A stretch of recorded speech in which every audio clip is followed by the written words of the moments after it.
Welcome to Cognitive Curves. Ever catch yourself wishing you had the perfect comeback in the moment? Today, we're breaking down the psychology behind quick wit, how some people always seem to handle mean comments with ease. Join our hosts, Emily, a cognitive psychologist, and Ryan, a neuropsychologist, as they explore the subtle art of disarming tough conversations with humor and grace. Ready to sharpen your skills? Let's dive in. Ever catch yourself replaying a conversation in your head, wishing you had that perfect comeback? You know, the one that leaves them speechless. Or better yet, laughing. Oh, absolutely. Happens to the best of us. Yeah. But some people, they just always seem to have that quick wit. You know what I mean? Yeah. Like, they can handle any awkward encounter or snarky comment with grace and even humor. It's like they're playing chess while the rest of us are stuck on checkers. Exactly. So today we're diving into that. Like, what makes someone quick-witted? Is it something you're born with, or can it be learned? Well, it's a bit of both, actually. Right? But what fascinates me is the psychology behind it. Mm-hmm. You know, it's more than just memorizing a bunch of snappy comebacks. Right. It's got to be deeper than that. It really is. A lot of it boils down to emotional intelligence, or EQ. EQ. Okay, so how does that play into it? But people often think of quick wit as being purely intellectual, you know, like you just have a knack for words. Right, like a walking dictionary of clever comebacks. Exactly. But it's so much more than that.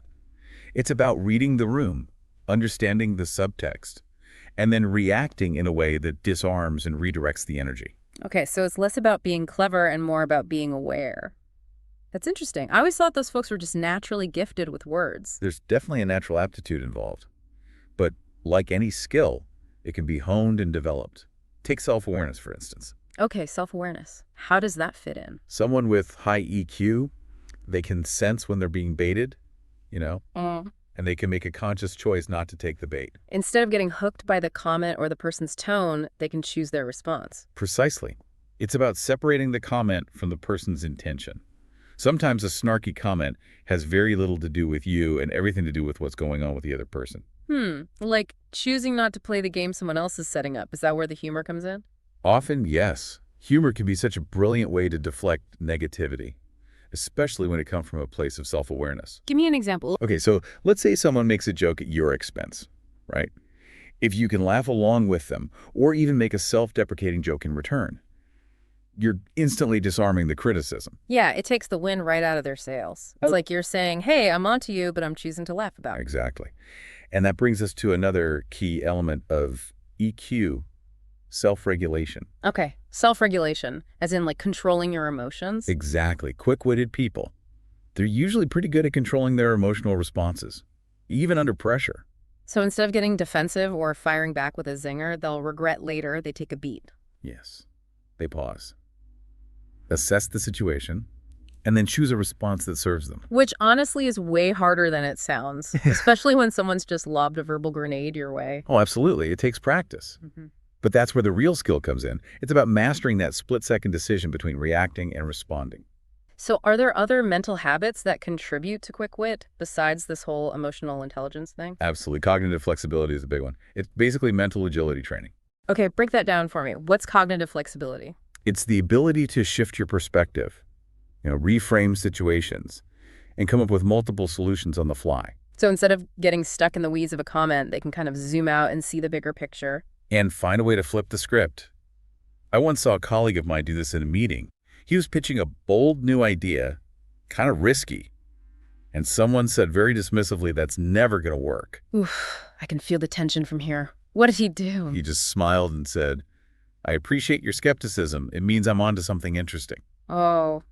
He totally reframed that criticism as a sign that his idea was actually groundbreaking. Exactly. He took what could have been a conversation stopper and turned it into fuel. I bet that shut the other person down pretty quickly, too. It did.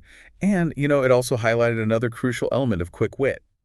Confidence. Okay. Confidence. But it makes sense. Explain that. People who can think on their feet and deliver those sharp comebacks, they usually have a strong sense of self-worth. So they're not as fazed by criticism or negativity because they know their value?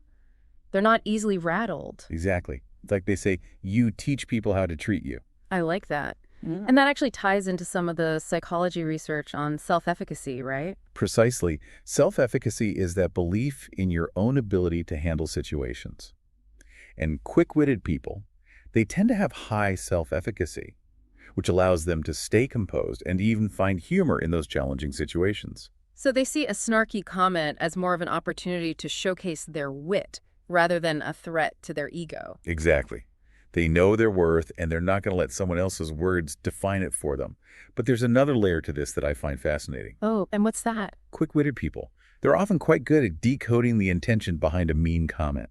So they're not just hearing the words, they're understanding the why behind them. Precisely. It's like they're fluent in subtext. Yeah. They can often tell if someone's feeling insecure, or if they're trying to exert control, or maybe they're just having a bad day and taking it out on others. So it's like they're emotional detectives. They can see right through the words to the real story underneath. Exactly. Yeah. And because they're not just reacting to the surface level, they can craft a response that addresses the real issue, often with a good dose of humor to lighten the mood. That makes sense. Okay, so we've talked about the role of emotional intelligence, cognitive flexibility. But what about those times when someone's really trying to get under your skin? Does humor always work in those situations? Humor is a powerful tool, no doubt. But you're right, it's not always the best approach. Sometimes a more direct response is needed. Like when? Imagine someone tries to undermine your accomplishments. Say something dismissive like, anyone could have done that. Ugh, I hate that. It's so belittling. Right. And in those moments, sometimes the best response is to simply own your success. You could say something like, yes, but I'm the one who did. Short, simple, but it gets the point across. Exactly. It's about standing your ground, refusing to engage in their game of negativity. And it can be especially effective with those passive-aggressive comments, you know? Oh, tell me about it. Like when someone says, well, aren't you just special, in that dripping with sarcasm tone? Ugh, the worst. Yeah. But you can actually use their tactic against them. Wait, really? How do you mean? Instead of getting defensive, you can simply say, thank you, I try. Wow. So you're basically hijacking their sarcasm and turning it into something positive. Exactly. You're acknowledging their comment, but you're refusing to give them the negative reaction they were looking for. Okay, that's good. So we've talked about humor directness. Is there room for empathy in all of this? Absolutely. Huh. Sometimes the wittiest response isn't about being clever or funny at all. It's about showing genuine care and understanding. Interesting. How does that work? Remember how we talked about quick-witted people being good at reading between the lines? Sometimes that means recognizing that a biting comment might actually be a sign that someone's struggling with something else entirely. Okay, so instead of taking the bait, you try to see the situation from their perspective. Exactly. You meet them with empathy.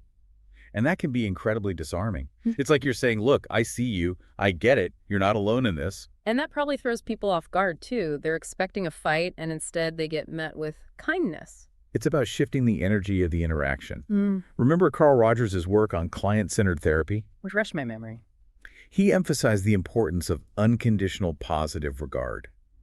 Basically accepting and valuing another person regardless of their behavior. I like that. So you're not condoning their behavior, but you're choosing to see the human being behind the words. Exactly. And sometimes that's all it takes to turn a potentially volatile conversation into something more productive. So let's say someone's being super critical and they say something like, you're always so negative about everything. How could you respond to that with empathy? You could say, you know what? You might be right. I've been feeling a bit down lately. What about you? How are you doing? You're acknowledging their observation, but you're also gently redirecting the conversation. And you're subtly shifting the focus from you being the problem to a shared experience of having ups and downs. Okay, I can see how that would be effective. But what about those situations where someone's being deliberately provocative? Like, they're just trying to get a rise out of you. Ah, yes. The classic button pusher. That's where strategic silence can be a game changer. Strategic silence? Huh. So you're saying sometimes the best response is no response. Sometimes the most powerful thing you can do is to simply not react. But isn't that kind of letting them win, though? Not at all. Think about it. When someone's trying to provoke you, they're looking for a reaction. Right? Yeah, they want to see you get flustered or upset. Exactly. They want to pull you into their drama. So when you don't take the bait, you're essentially refusing to play their game. Exactly. You're saying, I see what you're doing, and it's not working on me. Yeah. And that can actually be more disarming than any witty comeback. Because it takes away their power. Precisely. And it also projects an aura of confidence and control. You're not letting their negativity dictate your behavior. That's a good point. I feel like we often think we need to have the last word, especially when someone's being difficult. Right. But sometimes the most powerful statement you can make is silence. So how do we get better at recognizing those moments when silence is the best response? Self-awareness is key. Start by paying attention to your own triggers. What kinds of comments or situations really get under your skin? And once you know your triggers, You can start to anticipate those moments and make a conscious choice about how to respond. so it's like you're choosing your battles carefully. Exactly. Sometimes the battle is worth fighting, and a witty comeback is the perfect weapon. But other times, the wisest move is to simply disengage. Excuse yourself from the conversation. Go for a walk. You're opting out of the drama and choosing peace instead. Precisely. And that, my friend, is a true sign of emotional intelligence. I love it. This whole conversation has been so eye-opening. It's been a pleasure chatting with you about it. So for everyone listening, the next time you find yourself in a tricky conversation, remember, Take a deep breath tap into your own well of wit and wisdom. and choose your response carefully. You might be surprised at the power you have to transform the situation. And hey, if you end up using a little strategic silence, let us know how it goes. We'd love to hear from you. Until next time, Yeah. stay curious, stay compassionate, and keep those conversations flowing. Thanks for tuning in. If you found this episode helpful and want to master the art of quick wit, be sure to subscribe to Cognitive Curves. Don't forget to leave a comment and share your thoughts. We'd love to hear how you're using these insights in your daily life. Stay sharp, and we'll catch you in the next episode.